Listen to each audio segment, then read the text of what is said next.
Avant l'heure. C'est pas l'heure. Notre Catherine Deneuve nationale vient de lancer officiellement les festivités de Noël en inaugurant les vitrines des grands magasins parisiens. Le 9 novembre. Soit un mois et demi avant le jour J. Chaque année, c'est le même débat qui revient. Est-ce qu'il est trop tôt pour faire décongeler Maria Carey?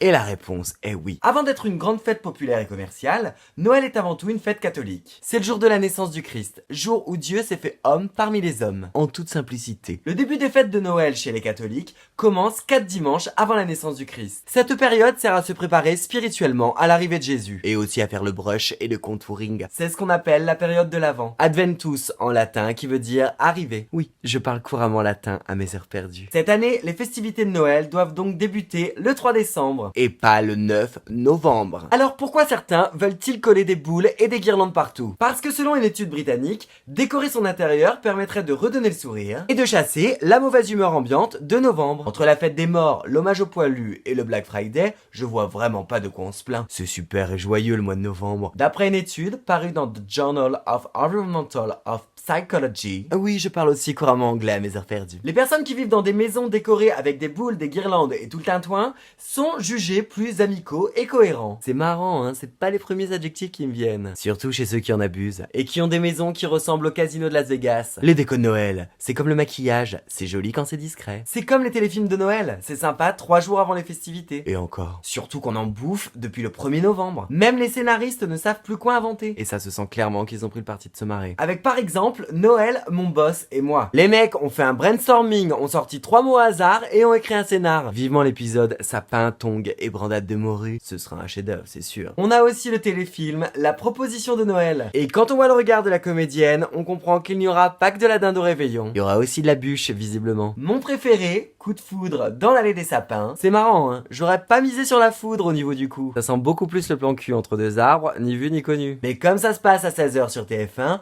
on appelle ça un coup de foudre. Je comprends mieux maintenant à quoi servent ces téléfilms de Noël. À faire vibrer la ménagère. Mais à trop vibrer, la magie disparaît. Alors on attend sagement le premier dimanche de l'Avent pour commencer les festivités, parce que si certains sont en joie avec Noël, D'autres sont carrément déprimés. allez, la vie est belle.